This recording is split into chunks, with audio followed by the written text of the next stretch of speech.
Biserande Edouard w'imyaka 48 utuye mu karere ka Rwamagana umurenge wa Mwurire n'akagari ka Bushenyi n'umudugudu wa Ruseke ukekwaho kwica umugore we yafashwe agiye gucikira muri Uganda.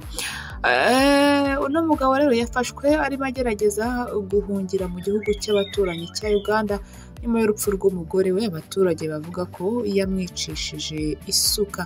Nguhaye ikaze kuri Brando TV Show. Niba ari ubwa mbere ugeze kuri YouTube channel yacu, ngaho kora subscribe kugira ngo amakuru yawe ajya kugiriraho ku gihe. Nyakwigendera witwaga Nyiranizeyimana Claudine yari afite imyaka 33 y'amavuko. Bivugwa ko yiciwe mu mudugudu yari atuyemo, ndetse bikavugwa ko ari umugabo we wamwivuganye amwiciye mu nzu babanagamo bakodesha hafi y'umuryango wa nyakwigendera uhatuye.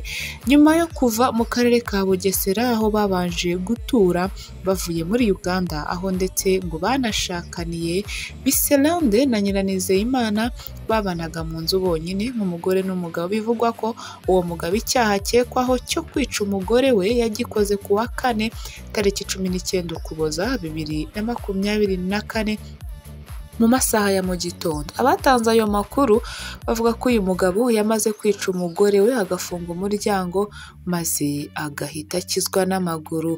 Abo mu muryango wa nyakwigendera ngo biriwe bashaka umuvandimwe wabo bwira batamuciye iryera, kandi inzu babagamo ngo yiriwe ifunze. Mu ijoro ryo kuri uyu wa gatanu itariki 20 Ukuboza ngo bafashe icyemezo cyo kwica urugi bamusangamo yishwe akubiswe isuka. Abo bavandimwe ba nyakwigendera bahise batanga amakuru ngo yuko umuvandimwe wabo yishwe n'umugabo we. Inzego zibishinzwe zitangira gukora iperereza ndetse no gushakisha uwo mugabo. Abaturage batanze amakuru ngo bavuga ko mu gitondo cyo kuwa gatanu tariki 20 bamenye ko Biserande Edouard ukekwaho kwica umugore we babanaga mu buryo bwemewe n'amategeko yafashwe ashaka gutorokera mu gihugu cya Uganda, dore ko ari naho we n'umugore we babanje gutura mbere yo kuza bakimukira mu karere ka Bugesera, aho bavuye berekeza mu karere ka Rwamagana. Gitifu w'umurenge wa Mwurire Zamu Daniel yatangaje ko Nyiranizeyimana n'umugabo ukekwaho kumwica bari bamaze igihe gito batuye muri uwo murenge, kandi nta makimbirane bari bafitanye mu buryo buzwi n'inzego z'ibanze. Anavuga ko ukekwaho kwica umugore we yatawe muri yombi yamaze gufatwa. Yagize ati uburyo bari babanyemo ni abantu nabonaga ko babanye neza cyane, kuko nta makimbirane bagiranye ngo amenyekane, twebwe nk'inzego z'umurenge tuyamenye. N'ubundi rero ngo ibyo byabaye bishoboka ko ari amakimbirane baturukanye aho hose bagiye babanza gutura. Mu yandi makuru twiruka cyane nuko Perezida w'u Rwanda His Excellency Paul Kagame yakoze impinduka muri guverinoma, cyane cyane mu bijyanye na siporo, aho ku mugoroba kuri uyu wa gatanu tariki 20 Ukuboza 2024 Perezida wa Repubulika y'u Rwanda yakoze impinduka mu bagize guverinoma, agira Neri Mukazayire Minisitiri wa Siporo wasimbuye Nyirishema Richard wari umaze iminsi. Aya mavugurura muri guverinoma akubiye mu itangazo rishyira ku myanya abayobozi bashya muri guverinoma y'u Rwanda. Rikaba ari itangazo ryaturutse mu biro bya Minisitiri w'Intebe. Iri tangazo kandi rivuga ko ashingiye ku biteganywa n'itegeko nshinga rya Repubulika y'u Rwanda, cyane cyane mu ngingo zaryo za 111 n'112 ndetse n'116, ngo none kwa 20 Ukuboza Perezida wa Repubulika y'u Rwanda yashyizeho abayobozi bashya muri guverinoma y'u Rwanda.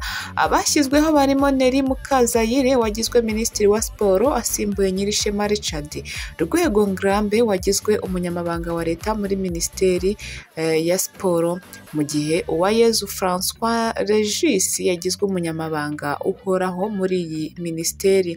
Nyirishema Richard wari umaze igihe cy'amezi 4 gusa ari Minisitiri wa Siporo yagizwe umuyobozi nshingwabikorwa mu kigo gishinzwe umutungo kamere w'amazi. Minisitiri Neri Mukazayire yari umunyamabanga uhoraho muri Minisiteri ya Siporo, aho yaje avuye muri RDB agahita agirwa Minisitiri wa Siporo. Ngayo nguko rero ni ivugurura ryashyizweho muri guverinoma y'u Rwanda, aho bashyizeho abayobozi bashya. Umuvugizi wa RIB Dr Murangira Thierry yaburiye abafite inzu zikodeshwa. Abafite inzu zikodeshwa by'umwihariko abashaka kuzikoreramo house party basabwe n'urwego rw'igihugu rw'ubugenzacyaha RIB kwigengesera by'umwihariko muri ibi bihe by'iminsi mikuru isoza umwaka.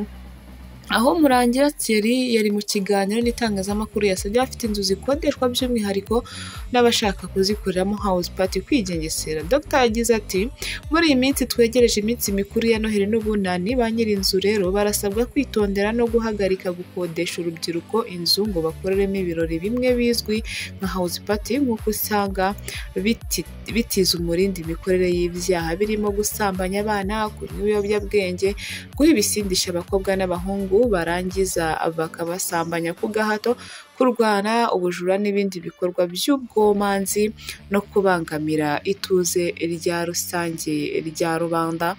Ngayo nguko rero ni ibyo ngibyo byagiye bitangazwa na RIB, aho yasabye abafite izo nzu zikodeshwa kwigengesera no kugira byinshi bahindura, bakagira impungenge. Ikindi mu makuru agezweho ni uko mu minsi yari ishize u Rwanda cyangwa se RBC iri gukora ubushakashatsi ku ducurama. Ubu noneho ngo uducurama twabashije kubonwa ngo tugiye gushyirwaho GPS kugira ngo bakomeze gukurikirana muvoma yatwo, aho twerekera ibyo dukora byose kugira ngo habashe gukumirwa ibibazo biterwa n'utu ducurama.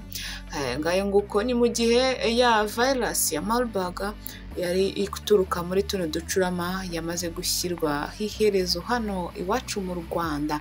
Ikindi ni uko mu makuru agezweho kano kanya LFI Model Management begukanye igihembo cya Best Fashion Agents of the Year mbere y'uko bakora ibirori bya Leaf Dance Fashion Show biba none kuwa gatandatu kuri Olympic Hotel. Ni igihembo begukanye mu bihembo bya CCS Style Award byatangwaga ku nshuro ya 4. Abayobozi b'ikipe ya Rayon Sports bamaze kuganira bemeranya ku ngengo y'imari izakoreshwa umwaka utaha, ndetse bemeza ko muri uku kwezi kwa mbere barongeramo izindi mbaraga kugira ngo batware igikombe cya Rwanda Premier League. N'amakuru agezweho. Naho muri byinshi cyane byagiye bigarukwaho, ndabona ari amakuru n'ubundi agaruka kuri ivugurura ryakozwe muri guverinoma y'u Rwanda.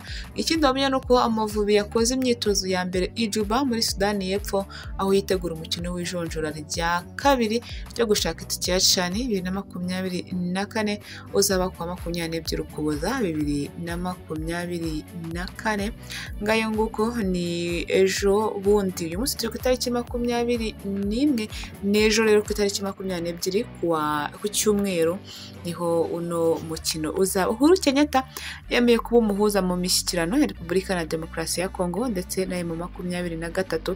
Ni mu gihe Kongo yo yanze kwicara ku meza amwe na M23, ibintu byatumye u Rwanda na Kongo mu biganiro bari bugirira i Rwanda bihagarikwa, kuko u Rwanda rwavuze ko rutagirana imishyikirano na abantu badashaka kugirana imishyikirano n'abateza ikibazo. Reka nkubwire ko amakuru yacu ari akagaruka, ni buri munsi buri uko inkuru nshya zigezweho ziba zagiye zisohoka, tuba turi tari kugira ngo tuhakubere kandi tukugezeho amakuru agezweho. Amahoro y'Imana niyo nkwifurije rero. Shalom shalom.